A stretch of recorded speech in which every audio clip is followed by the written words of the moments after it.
Hi, Buck Skillen here with Five Rivers chapter of Trout Unlimited. Let's talk creek fishing, small stream fishing. First of all, you want to know your quarry. Typically on our streams out here in the west, our high mountain streams, we've got cutthroat and brook trout. There are the occasional rainbows, sometimes bigger population of rainbows, and then the occasional brown. The brook trout and the brook trout and the cutthroat tend to be very opportunistic. They're going to eat the fly. If you haven't spooked them and the fly looks buggy, they're going to try to eat it. So wade carefully, come up behind them, and try to keep as much line as possible off the water. And know your creek. How brushy is it? How much overstory? How much canopy? So keep your casts simple.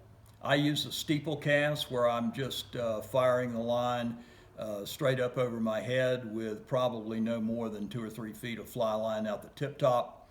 I'm using a 7.5 foot leader down to 5X, typically throwing a 12 or a 14 dry fly. And as far as flies are concerned, if you get refusals on that size, go smaller. Typically, the fish will come back if they don't like the size of the fly. As far as the casting is concerned, again, a steeple cast where you're firing the rig straight up over your head and then flicking it forward to your target. Either that or a roll cast, very simple roll cast. You don't need a lot of back casting, and you don't need a lot of false casting on the creeks. If the fly gets drowned, dry it off real good on your shirt. Use some floatant that's going to dry that fly real good and provide a little additional floating capability and get it back in the water.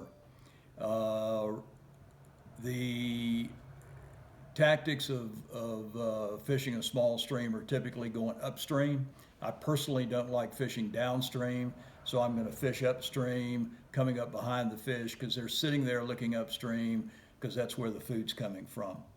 And the food is typically caddis or stoneflies, the occasional mayfly on the creeks.